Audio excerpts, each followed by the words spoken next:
Sam's gone. Long live the king. It's Manchester United vs Leicester preview. I'm joined by Carl, Gaz, and of course Howson. And we're going to start by talking about Manchester United's central midfield issues. We've been talking about central midfielders and how the club need one for a very, very long time. We finally got our hands on Ander Herrera. He seems to make us tick when he does play, but he doesn't play a lot. Howson, tell me why. There's the talk that he was missing his physio appointments and Van Gaal was coming down hard on him for doing so. I don't know if that's true, is the top and bottom of it. I can only presume it is based on how he's been treated, because when he plays, we're better for it. When he doesn't, we're awful. In fact, we've been awful even with him in the team, but we are worse when he doesn't play. He's got to play for me, simple as that. And whether he has been doing things he shouldn't have been doing and coming in late and this, that and the other, that needs to be forgot about now, because for the benefit of the team, he's got to play. He's got to be that first name on the team sheet in the midfield. Carl, do you agree with Howson? Does Herrera improve us and does he make us tick? Yeah, he definitely does. He definitely does improve us. I mean, if you see him as an option to Fellaini, I know the different sort of plays, but I just think he gives so much more to the game. He opens up the play for the rest of the players. But if what Howson said is true, it's kind of similar to how Fergie would treat the players if you wouldn't turn up on time. That sort of thing. I don't care how big your name is. Fergie made the exception for the benefit of the team. That's the difference. Yeah. Cantona would get away with stuff because the team benefited. Yeah, he wouldn't do it too many times, though, would he? But that's the way that you've got to treat players that are integral to the team. I also had a feeling that he was left out due to all this match fixing scandal that was going on, and I thought that maybe because he was involved with that was the reason he wasn't playing. But he's been taken out of the equation with that now, so surely it's time for him to get back in that team, because I mean one of our main problems has been the pace at which we've been going forward, and he just plays that short, fast passing game so well, so he needs to play. I agree, to be honest. I think he does make us tick in the middle, and he's the kind of player we need in there, because Howson said it a lot this season as well. We haven't got someone to come and receive the balls off the central centre-backs and take it forward 5-10 yards through the midfield. So I do think Herrera needs to start, and he'd be in my 11 all day. Let's move on, though. Louis van Gaal, is he too stubborn for his own good? No, I think that we really do have to trust him. I mean, the man has got so much experience. He's won so many things. Let's face it, he knows more about football than us lot. I don't think it's stubbornness. I just think this is genuinely what he, who I think is the best man for the job at the minute, thinks is best for the team. And Howson, do you agree? Because I mean, I know you've said it a lot. That the back four, back five doesn't really make a difference to how we play. But we seem week in, week out to be playing the same way. Do you think he's trying to drill that style into the players? Or do you think he'll need to change for us to progress and move on and play better football? The formation's irrelevant for me. It really is irrelevant. Whether we play one up front, two up front, three at the back, four at the back, three across the middle, two across the middle, one sitting deep. It doesn't matter. The problem is when we get on the ball, there's a complete lack of options. And that is the whole root of the problem. Defenders are looking isolated with the ball because when they look up, there's nobody, like we just mentioned with what Herrera does really well, there's nobody coming to collect that ball off them. And when someone comes short to collect it, that pulls the opposition midfield out of place. Yeah. That creates space in behind them. And all of a sudden, you just look fantastic. Blind and Herrera are the only two players that we've got that do this in the midfield. And for me, they've got to play. I know that's going back a little bit onto the last point. Is Van Gaal stubborn? Yeah. Was Fergie stubborn? Yeah. Are the best managers in the world stubborn? Yes, they are. And I'm not going to say that I know any better than Louis van Gaal, because clearly I don't. I don't know anything close to 5% of what Louis van Gaal. Hey, Medlock underrates him. Yeah, I was going to say, yeah. Hey, we play some good football, United. But the problem that we've got with Louis van Gaal, I think, is that we're trusting a reputation. We should really be judging people on their last game. That's what you always said. You're only as good as your last match. You're only as good as the last time you've been out. Well, I was having a look before. Can you honestly say we've played well once this season? I can think of maybe 2 games. QPR at home, well, that's a gimme because QPR have basically lost every single game that they've played away from home this year. And then Everton, we played pretty well against Everton. And De Gea still had to save us right at the end. Yeah. But I can't actually think, apart from LA Galaxy and Real Madrid, which was pre-season, where we've actually played well, where I've come away and gone, ho, that was football. We've not done it this season. And that, I have to point at Louis van Gaal. Howson, you've just Carl, broken my do you soul agree? there, mate.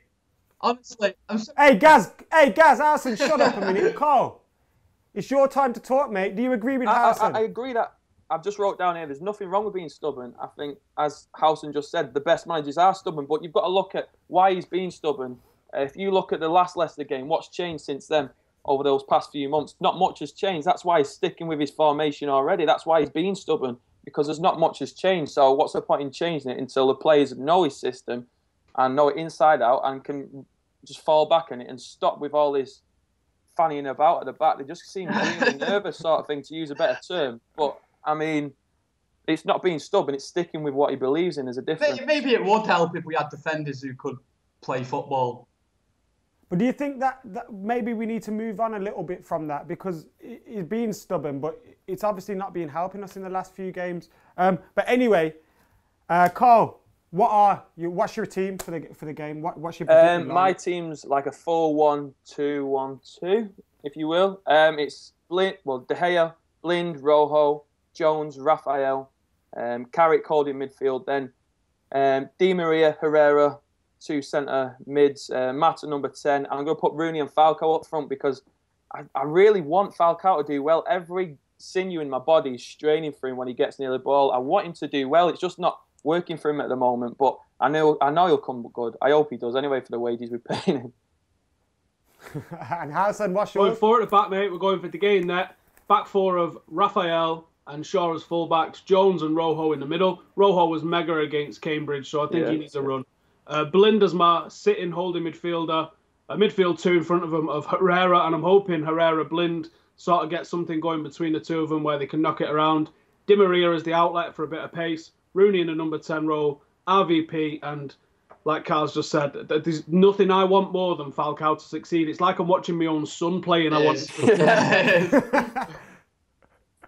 He's not as good as JD. What are you making them teams? Falcao's not as good as JD and Yo. The top teams, man. Carl's especially, I thought was brilliant. But for my team, I've gone for a 4-3-3. I've got De Gea in goal, obviously. I never asked for your whole team, Gaz. Ask for your thoughts. Come on now, listen up. Shut up, Gaz. Well, do you want to know my team or not?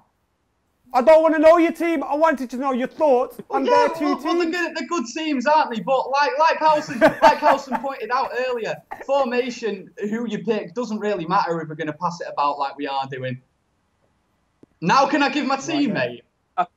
No, I don't want to hear your not? team. What do you think of Leicester City, Gaz? Who's the danger I've got man? some notes up here. 1 second. Well, it's that man, innit? Gaz, forget you. Gaz, Carl. Opposition. Who are you scared Leicester of? just knocked out Spurs, didn't they, in the FA Cup? They scored 2 late goals, so they're going to be pretty rowdy after that result. Up front, Ujoa, and they've got a new fellow who Chelsea was interested in, weren't they? Kramaric, or whatever his name is. Well, him anyway. To use Adam's term, I think we should beat them, and they're pretty gash. Is that how you say gash? That's not my turn. That's Howson's. Gaz, you got your notes ready mate, yet? I've got them here, don't worry. Right, yeah. They're in good form, aren't they, Leicester? I mean, every time I've watched Match of the Day, they seem to do all right. You don't watch much, do you? Do it. 3 wins out of 5, innit, recently? They got a draw against Liverpool. That's not a bad result for them. And I think going into this game, one thing that will benefit us is that I don't think we're going to be complacent going into this. I mean, the way that they did it against us last time after us being ahead, I think we're just going to go in, smash them early on, and hopefully be going in at half-time with a comfortable lead. I'm talking 2 or 3-0. And then we'll just see the game out. The danger men, obviously, you've got Vardy, who did well against us last time. Despite looking like the type of guy who'd look more suited to drinking blue wickets at Deansgate Locks, he actually did cause a few problems last time, didn't he? Obviously, United old boys drink. It's wrote down word for word here, mate. Obviously, they've got Drinkwater, shit name, but a decent player. He got the Player of the Year. Guys, I didn't ask you to list their team. Howson, who's your danger man? Is that what? Is it Aloja? That's how you say it? What? Aloja, is that what it's called? Ujoa, I think. Ujoa. All right, whatever, yeah. He's massive. He's a right big fella. And he's also their leading scorer, so you've got to put him down. Like Gaza said, Vardy's tasty-ish, but I hate talking about players like this when we've got the lineup that we've got, but we're still not pulling the results out. All of our lads that used to play at United are doing well for him. Drinkwater, Delat, Simpson. Do you know what? I'd kill for Danny Simpson at right back at the moment for us. Says it all. Anyway, Gaz, prediction. 3-1. 2-0. Carl. Do you know what? Howson. I am less optimistic under Van Gaal right now than I was in the last days of Moyes. And I'm going to say 1-1.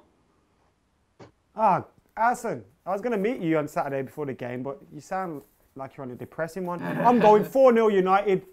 3 points in the bag. Guys, get your comments in below. Let us know your predictions, what you thought of Gaz, Carl, Howson's comments. Give him some abuse on Twitter if you have to. Anyway, I'm Adam Matt Cola, and we're out of here. Different story. Change You just quite quickly. do it like this. Too many papers. Rio Ferdinand is now a bus driver and has had 26 kids with 9 different women. There's a. So I don't know this when is he's too- changed. It's different story. You Changed job just quite quickly. do it like this.